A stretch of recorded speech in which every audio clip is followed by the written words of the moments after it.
This lecture will be very informal. It will be more of a narrative approach, and I hope you don't fall asleep in the middle of it.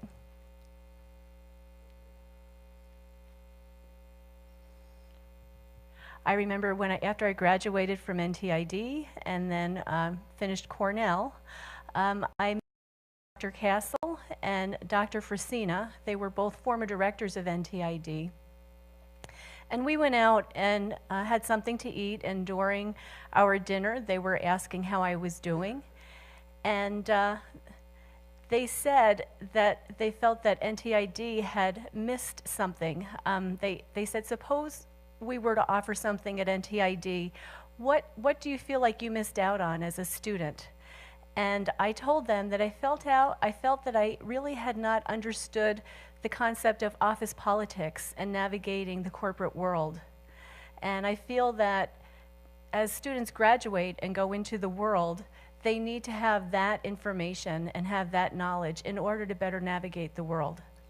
So I'm thankful for those two for asking me that question. This morning I plan to talk about my background, the education I've continued to look for, my education, and then socially what I do.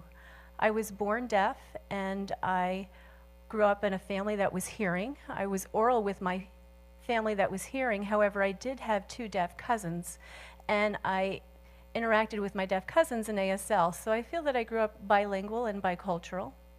I attended NTID 1970 to 1972. I feel like that was the time of the dinosaurs when I was here. Very early time in NTID's history, everything was new, and the approach to deaf education was new.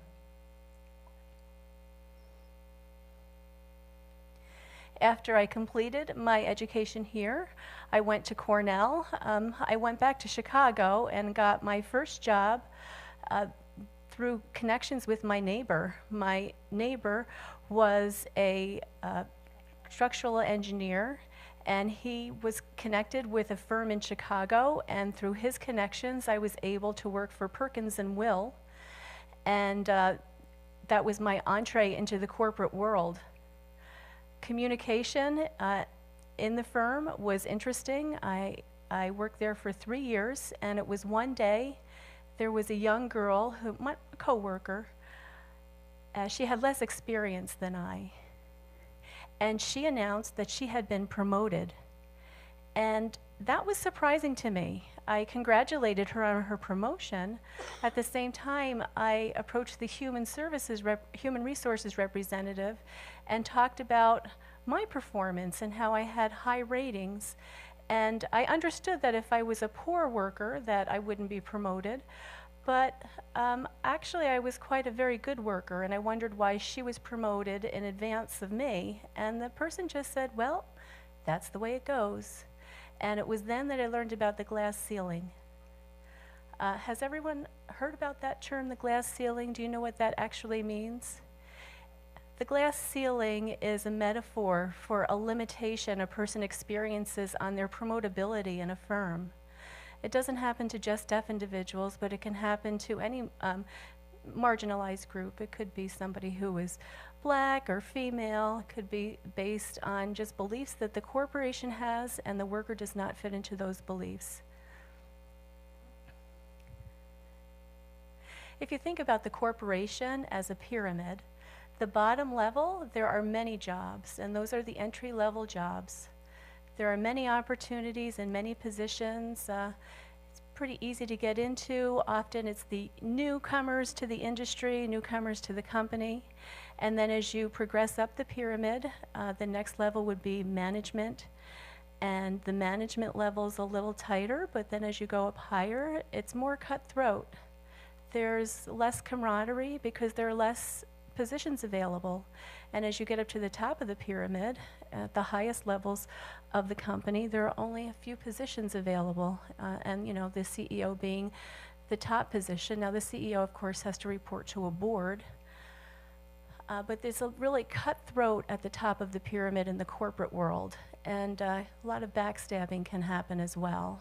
And that particular day, when my colleague said that she got promoted, I was quite angry. Now, in Chicago, there were quite a few architectural firms. And so at lunchtime, I decided to, instead of having lunch, visit many of the firms and collect applications. And one of them was Skidmore, Owing and Merrill. And again, they were based in Chicago. And when I went in to pick up the application form, the woman at the reception desk asked me to take a seat. Remember, I was on lunch hour and I was just collecting these application forms from these Chicago firms. Another woman came in and she asked me to see my portfolio. And I explained that I was just there to pick up the application. I wasn't expecting an interview, and she told me to come back tomorrow. I was shocked at this interaction, but I was very confident and knew that I had a job. I was very excited. At lunch, I was finished with my lunch hour. I went back to my office, quietly collected my things, knowing that I'd be giving my 2-week notice. But at lunch the next day, the things I had collected from my work area, my cubicle, I brought to the woman to show as my portfolio. And you need the 2 weeks notice.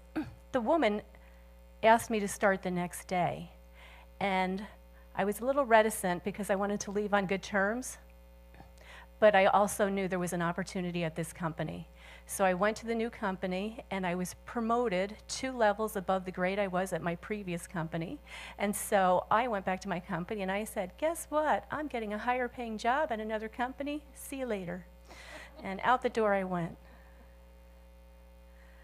The woman who hired me, her name was Diane Leggy Lohan. She's been married since, and her married name is Diane Kemp. And some of you may know her because she was a member of the NAG, which is affiliated here with NTID. Now, in the 70s, there were only 2-year degrees offered at the time, and I really didn't have any options to go on for bachelor's degree. I was fortunate that Cornell accepted me into the bachelor's program, and it's because of Jim DeCaro's course that I was accepted by Cornell. So many thanks to you, Jim. Now with the colleges at RIT and the opportunities deaf people have, if you wanted to become an architect, you could get into some majors which are very close to the architectural field and then continue onto architecture. But thanks to Diane, she really took me under her wing, and she gave me the opportunities that I needed, and I knew I found the right company. I was in a company where I could find professional growth. And that's something I'd like to share with you. You need to find a place where you will be able to grow professionally, where you can find a mentor for yourself to help you grow and to keep learning and progressing. Boy, I got off point a little. I'm still in the education section of my notes. So after Cornell, you don't stop learning. People need to be lifelong learners. And the reason is because you want to continue your professional growth. Whether you're in architecture or whatever environment you find yourself in, you need to keep current with the fields within which you work. But secondly, you want to continue your personal growth. And so I continued taking courses because personally I want to grow. Senior citizens continue to be actively engaged in their endeavors and learning because it helps to avoid dementia. And so thinking about lifelong learning, professionally and personally, I think that's important. I participated in a conference of architecture, and I've done that several times, and one of them, I was a presenter, and I presented on the topic of deaf space. And I used Rossica Hall as the case study and showed slides of Rossica Hall, explained what deaf space is, and taught my peers, other architects, how they can modify their plans to include deaf space.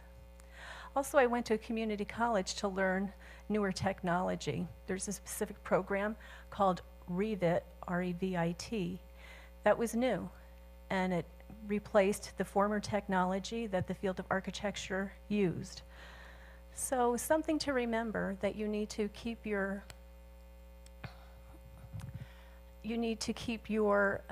professional portfolio up to date. The architectural firm used to use something called the Patrick model, and they did a lot of hand drawing and a lot of manual approaches to architecture.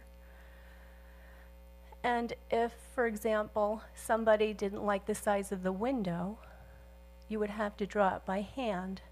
But with the new computer programs that have come out, the technology, it has saved people in the field time. Because when we did everything by pen and paper, if there was one mistake, you had to throw out the entire drawing and redraw the entire layout, and it might take 3 or 4 months' time. But with the new computer programming and the advanced technology that the field has embraced, and the education that I've taken to keep up with the field, you can make those modifications in just 1 or 2 days.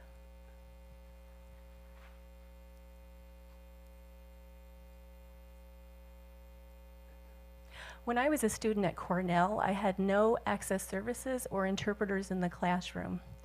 So the way that I made it was by engaging my professors. I asked them what they were going to talk about, and I asked them if I could get a copy of their lecture notes and also the specific topics in the book that they were going to read, or the books. Now, I know the syllabus would outline the readings, but I wanted the additional and supplemental material that the professors were borrowing from in order to supplement their lectures. And they were very generous and helped me with that. It was a lot of more work for me. I had to do more reading and invest more time in homework, but that's how I made it through. I decided to go for my master's in business administration several years later. I went to the university in San Francisco. It was a private school. And at that level, and at that time, I was provided access services. And having an interpreter in the classroom at the graduate level, I felt like I was on vacation, because the amount of work that I had to do was much easier for me in order to access the content. At Skidmore, Owing, and Merrill, at that company, I learned a lot. As a side note, as we know, the economy has its ups and downs, and in the year 2000, that company was hit by the economic recession.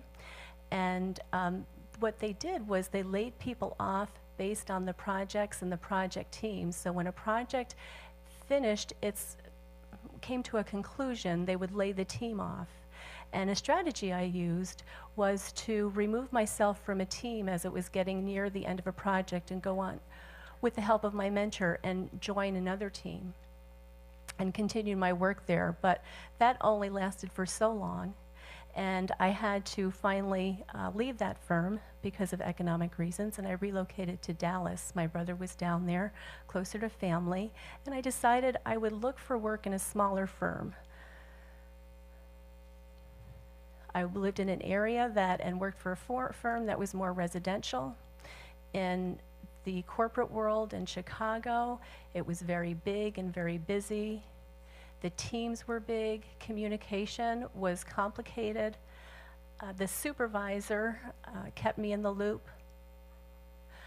Again, there were communication issues, but I wasn't the only deaf person. There were other people who had communication issues because they were international. They may have been from India, and they faced the same challenges that I did. When we drew with one another, we used a lot of gesturing and wrote a lot of notes back to one another. I saved the notes, and people would be surprised later when they told me something different. I would bring the notes back and say, well, this is what you said then, because they didn't realize I was keeping the notes. I would show up at 7 o'clock in the morning every day, and I had my workspace organized. I had everything set up. I put reminders in spaces in my visual space so that I knew what I needed to do. I did that for myself to keep organized, and I did it to communicate with my coworkers. Then when I went down to Dallas, I worked for a small firm, and because it was a small firm, the economy hit small firms quicker and harder, and so layoffs were common. One of the last firms that I worked at, my boss had admitted the reason that he stopped giving me work was because he didn't want to scare his clientele off because it would be too hard to communicate with me. Now, at that time, TTYs were the fashion in the phone industry for deaf people. This upset me, though, that he had told me this. And at the same time, my partner was terminally ill, and I needed a flexible schedule so that I could take care of him, attend to his needs, and attend to his medical needs. My boss wouldn't let me do that, and I was laid off. I was fortunate that I worked for that company. I had a few clients on the side. I did some small projects. We did some projects at my home, and from that small group of clients, even though when I was laid off, I decided that I would have more time to focus on my clients, and they gave me referrals, and it's thanks to them and because of my personal situation that I decided to set up my own business. Knowing with the economic climate and how the economy always is, that it has its gains and losses, when you own your own business, you need to know that your paycheck will not be steady. And in the corporate world, you can move your way up, but you can't expect to be spoon-fed. There's a large pie, and people get little pieces of it. In a small firm, it's more intimate. You know all the details of what's happening, but the economy hits the small firms harder. And then if you're owning your own business, you're directly hit because you need to pay for your own benefits, your insurances, and your paycheck. And so I would have to work in the evening for insurance reasons to supplement myself, and my partner helped as well.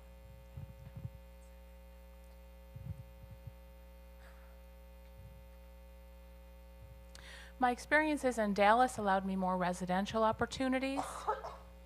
But in addition to that, I was given some wonderful opportunities, things like designing the West End Cabaret, the Bill Blass showroom in a shopping mall, which was just another wonderful opportunity. It was a fabric design showroom. Bill Blass, such a popular name, really interesting design came out of that. So I had a lot of wonderful experiences from my time in Dallas. As I said, and there was another fabric showroom that was something I was able to design. It was a very upscale, beautiful environment.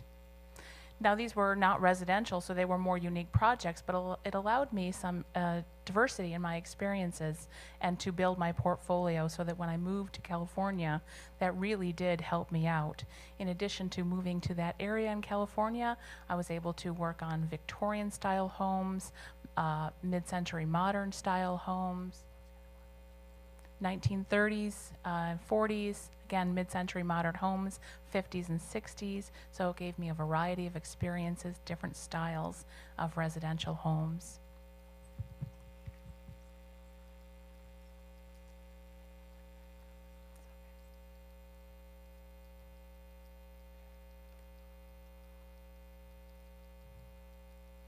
So let me talk about some of my social experiences, the things that happen outside of the work world.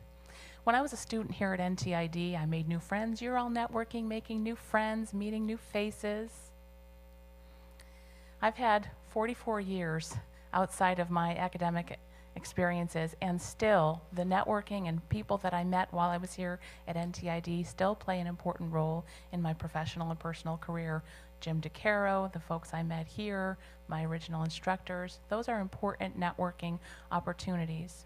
Many of my opportunities for work came from the people I knew here. A $3 million home design with a client that I worked with happened to be an old friend from NTID, Rossica Hall, now the RGH Clinic. So you never know, right, 44 years later, what opportunities may come from the friends you make here and the people you meet.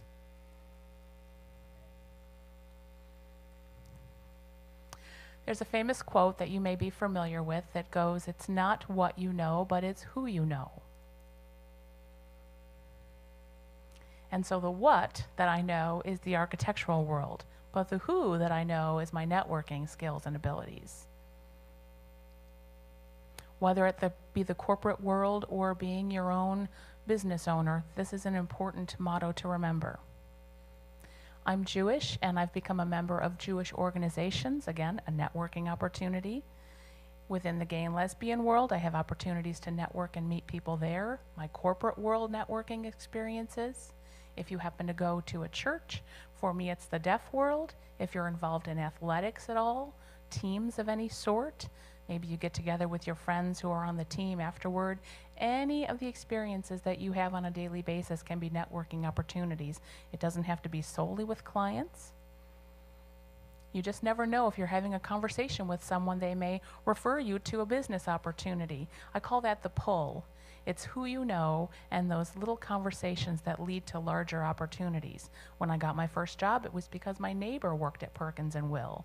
My affiliation with Rossica Hall and the work I did there was through the pull I had here at NTID and my previous experiences. It's difficult to have those opportunities, but you need to continue to grow your networks. The Employment Center here is a wonderful opportunity. Your co-op experiences will be opportunities for you to network. While I was here as a student, there were no co-ops for architecture, but you have the co-op experience and make it work for you. So again, owning your own business comes with its ups and downs. Again, I was very fortunate to have a spouse, a partner, who was an executive vice president, senior vice president, and my partner had a stable income. We happened to buy a house together, and we did a large remodeling project on that home. Our neighbors and friends saw it, they liked what they saw, and as a result of that, it garnered me more work. So again, just showing my work in our own home environment led to more clients, referrals through my networks and whatnot. Be it Palm Springs, Chicago, the many places that I've lived in. I've got family in Chicago there, so those are networks that I work with, friends as well.